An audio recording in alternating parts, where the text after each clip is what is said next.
Welcome to the Mike Litton Experience Podcast. Mike has over 31 years experience in real estate, finance, and investing.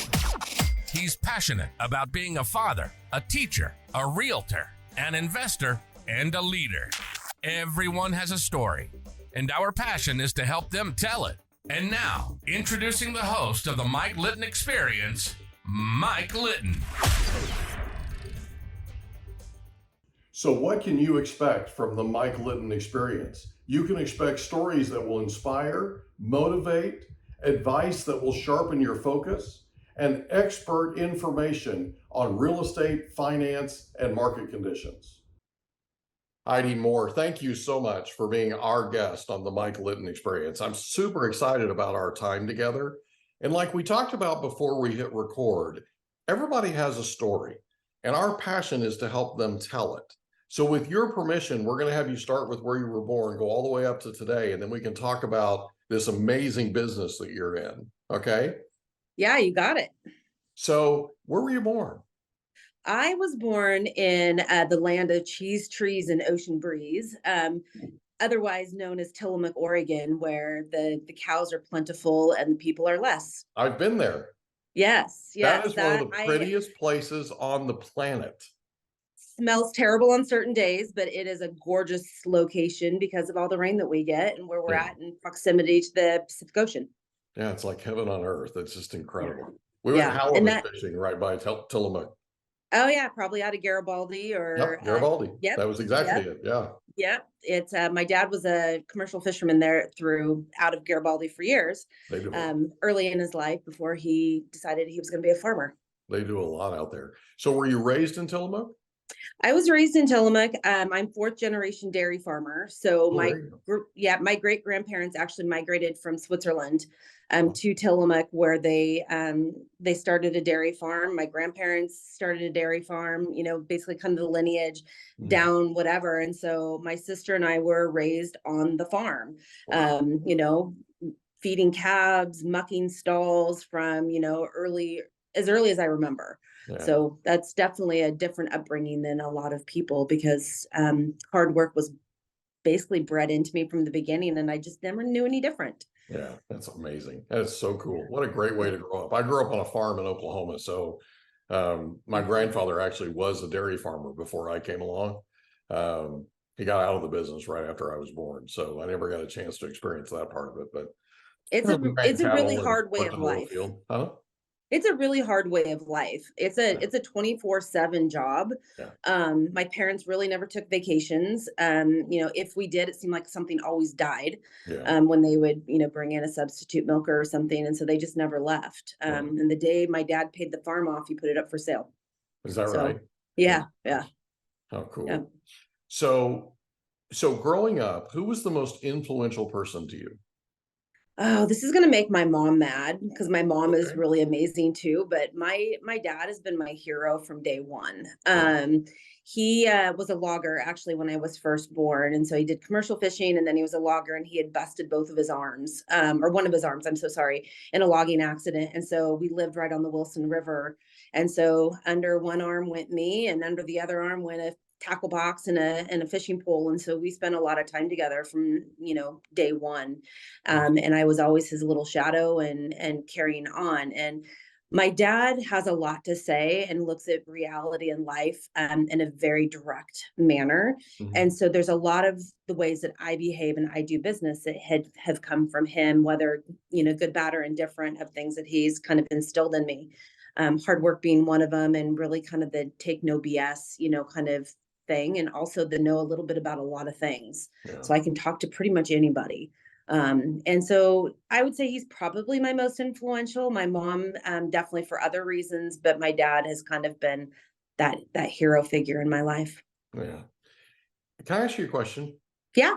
You're one of the very few people that I've ever met on this program that actually grew up on a dairy farm or grew up on a farm. Yeah. Growing up on a farm, for me, I would never change that childhood. I would never trade that for anything. And the reason for it is everything I learned.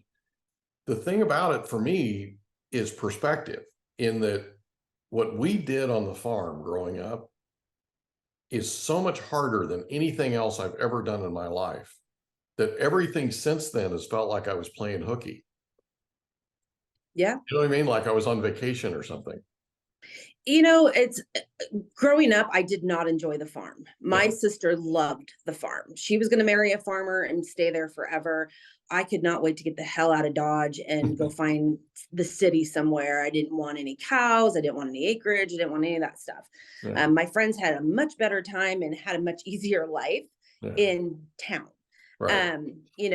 My we didn't feed calves every morning. That was usually my mom's job. But there would be times where we'd have to get up at, 5 a.m, feed calves, get ready for school, go to school. We both were extracurricular activity. I was an athlete all through high school and into college.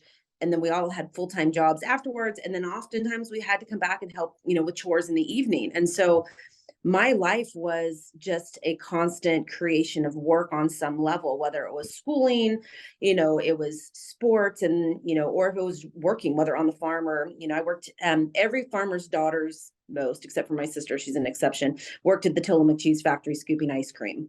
Wow. That's our first job. And let me tell you, you got Popeye arms by the time you're done with that, only on one side though. Because unless you're ambidextrous, you're scooping with your strong arm. And so Right. I'm a workaholic by trade now, but I like if I sit for an hour, I'm very fidgety because I feel like I should be up doing something. Yeah. And it's because there's always something to do on the farm. They never had us milk. That was the big thing. My dad did not want us milking because one, we could really screw things up, but he didn't want us to bust our hands and our bodies up. And so that was one thing we never did. But we fed hay, we drove tractors, fed calves. I mean, you name it, we probably did it. Gave shots, did whatever. So, kind of vets in training to an extent. Yeah, that's cool.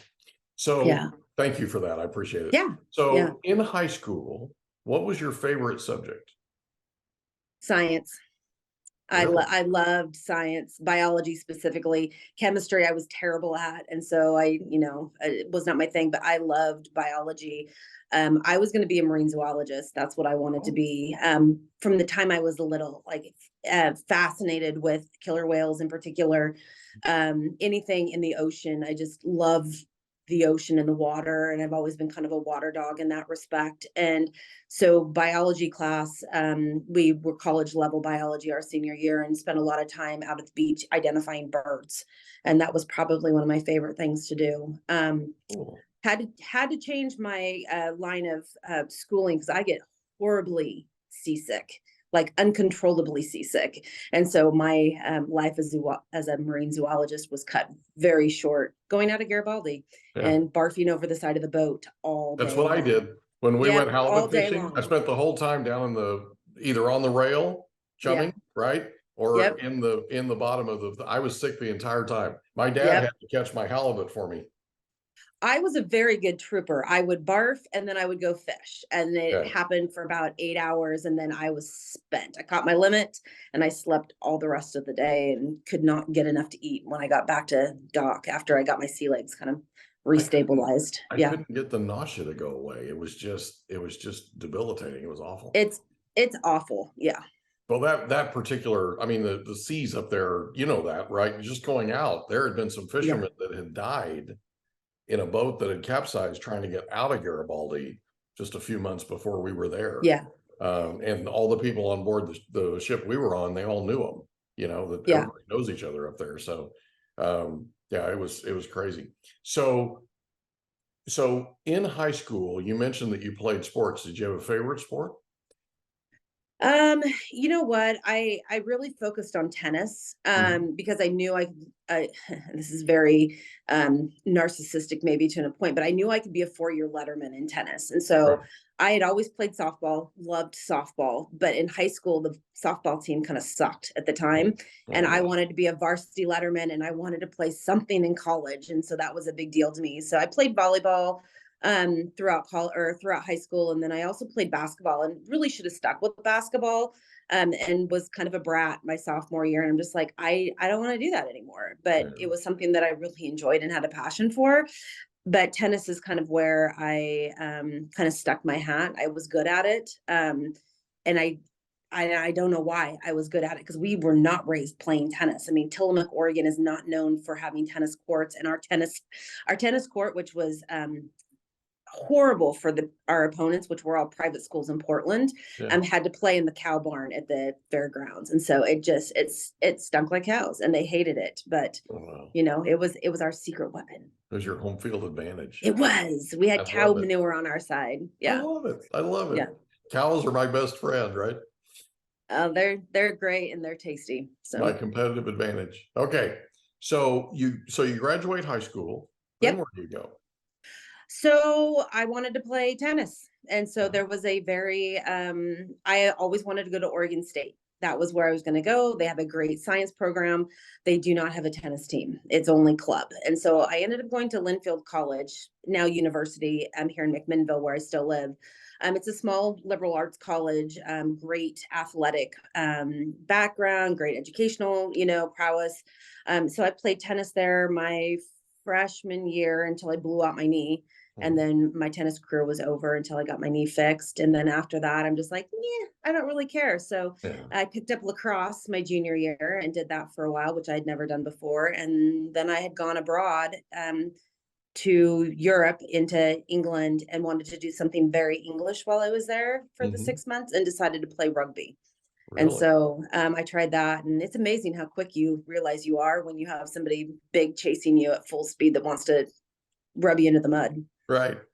You can seriously pick them up and put them down if you got that going on, right? Yeah, exactly. Nothing like a little motivation. It's a lot of motivation. Yes, it was a lot of motivation. I realized just how quick I could be. So, yeah. So what did you get your degree in? It was sociology. I still went in as wanting to be a biology major on some level. And my first class, my first day, was sociology. And I'm like, oh my God, this is it. It's people. I love stories. I love people. I love what they bring to the table, the flair they give, whatever. And so I ended up going down to the sociology path with a little bit of a psychology, kind of sprinkled in there for just good measure. And my junior year, I was introduced to the school resource officer in McMinnville at the high school. And they had brought me in to do kind of a gang study in the high school. And that kind of started my path down kind of more of a criminology specialty within sociology to an extent, because Linfield didn't offer that. So they kind of kind of created classes for me. And so that's kind of a generalized thing, but sociology major with a criminology emphasis, I guess. Okay. That's cool. Yeah. So you graduate college. Where do you go from there?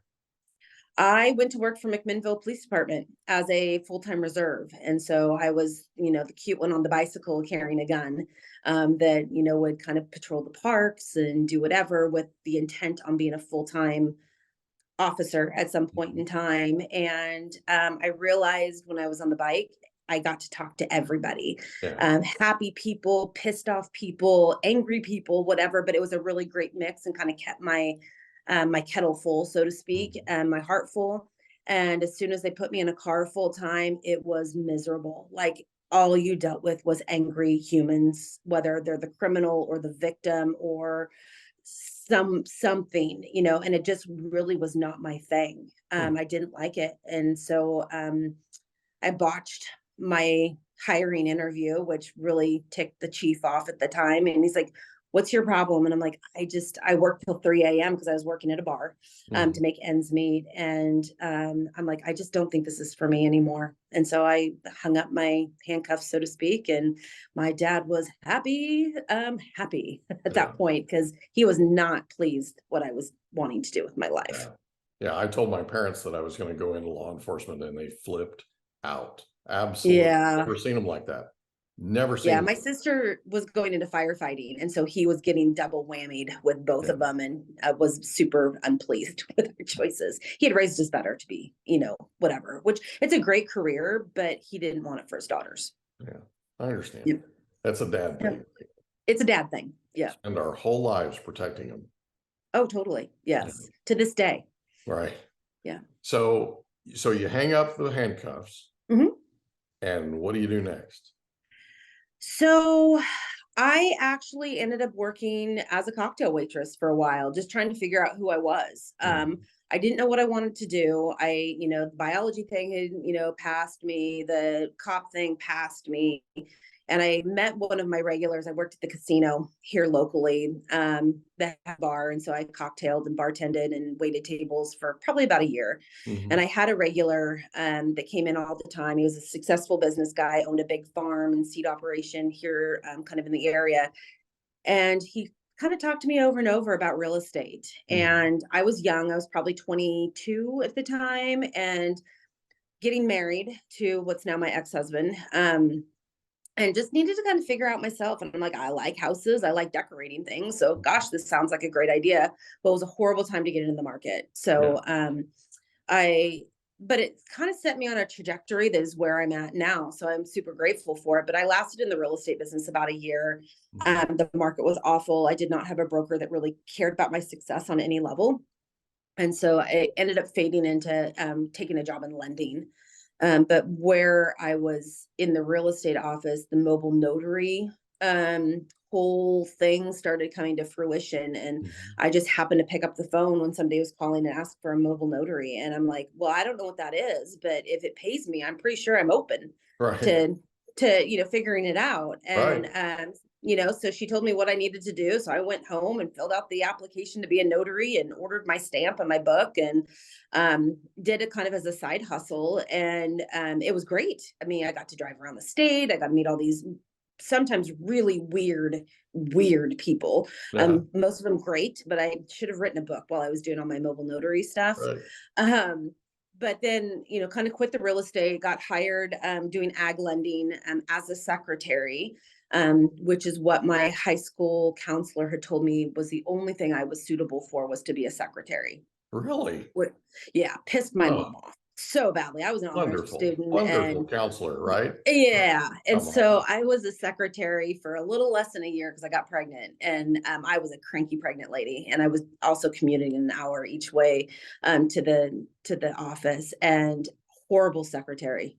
Mhm. My ADD, or eye for detail and sitting still, was not a good idea for me. Right. So it was time for me to go. So Mhm. I told my boss that with what they were paying with me and with what I was going to have to pay in babysitting, I was paying them to come work, and I did not like my job. Right. And so started doing the notary thing full time. He told me I was crazy. My ex-husband told me I was crazy, that it would never work. And I look back at it now, and I didn't realize what I was doing, but I was marketing and promoting myself. Yeah. So I ended up working for the biggest title companies in the US, directly with their scheduling departments, most of them in Pennsylvania and New York, some Yeah. of them in Florida. And it was my first taste at marketing. And I sent them cups with my name on them and told them that I wanted them to drink their coffee out of it, because when they had something in Oregon, I wanted to be their first choice. Right.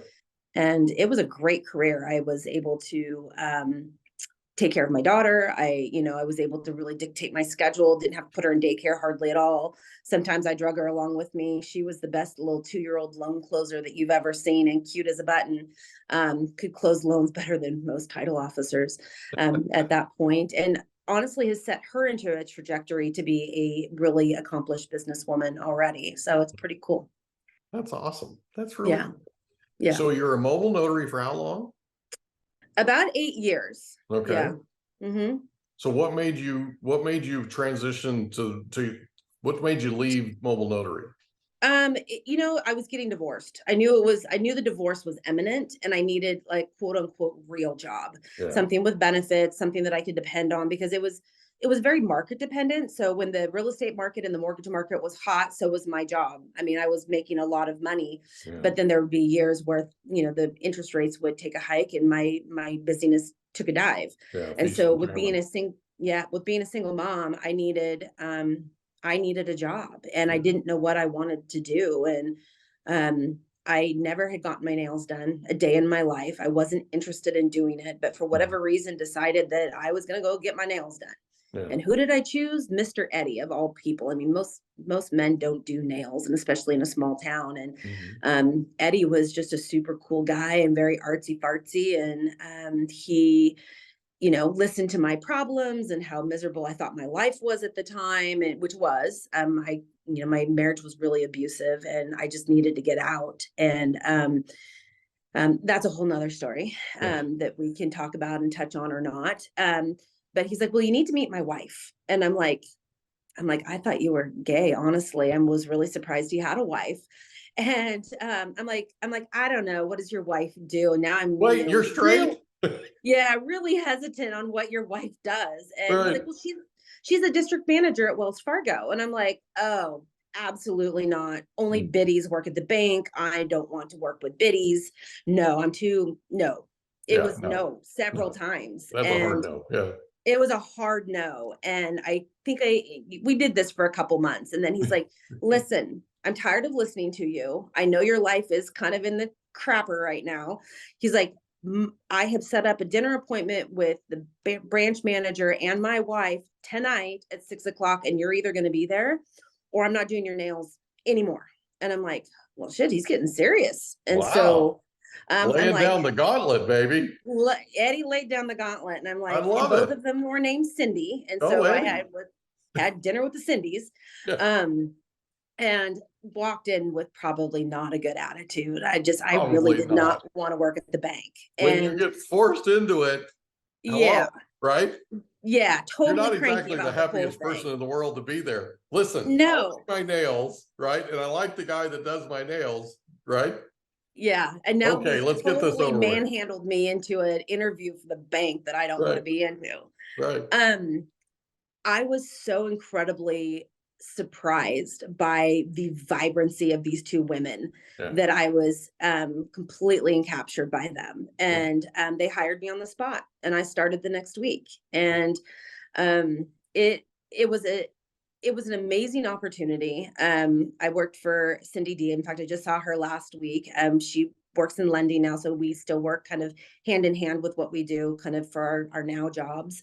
But she was a great mentor, and she really helped me hone my business skills and would push me and challenge me, but it would also leave me alone. So what did you do for Wells Fargo? What was that job? I started out as a banker. So I was just a private banker, opening checking accounts and doing loans and, talking to people. And, our big thing is we are a big bank, but we have a small town feel. So, home loans? No, I wasn't doing home loans. I was doing like auto. I could do home equity lines, personal loans, things like that, but no home loans. And she had pulled me into her office at one point in time, and she's like, hey, I want you to get your securities licenses. And I'm like, absolutely not. I am not interested in that. That sounds so miserable. And I had told her no often, several times. And I showed up to work one day and the books were sitting on my desk. And guess who went to work on that? It was, I cried for 6 months. Well, here's the thing. Here's what she knew. Okay. She knew she had backup. Oh, for sure. Because you kept saying no, right? And then you had to go get your nails done. Right? With the chief recruiter. Yes. Who also happened to be her husband. No, that was the district manager's husband. Oh, was it a different man? Oh, I got you. Yeah, it was a different Cindy. So we didn't have the leverage thing going. Either way, I was screwed. I was going to do whatever they said, but also I look back at it, and she had so much confidence and faith in me that she didn't make anybody else do that. It was hard. It was awful. I mean, my brain is very creative, and I'm a left-handed person, which makes me, I guess, more right-minded, right-sided, whatever, which is more the creativity abstract piece. And so learning financial processes and calls and puts and this and that, it blew my brain up. I could not handle it. And I literally cried for 6 months. It was terrible, but I will take, a bit of a pat on the back, and the fact that most people, I think it was less than 15% passed both the 7 and 66 on the first time around. And that's a real statistic. That's a real, kicked both of their ass in. But had I not passed, I probably would have never went back. It would have been such a mind game for me at that point that I would have been doubting the whole thing. So it took them sending me to a cram class where they drew pictures so I could understand how everything went together, and it worked. So it's a good thing. And so We hope you enjoyed another episode of the Mike Litton Experience. If you did, do us a favor, smash that subscribe button, tell your friends, family, and coworkers about our program, and wherever you get your podcasts, please leave us a rating. It helps us to connect with quality people just like you. And that's a wrap. Another episode of the Mike Litton Experience in the books. Reach out to Mike on Instagram at Litton Realty. Want to meet with Mike? Check out calendly.com/Rio760.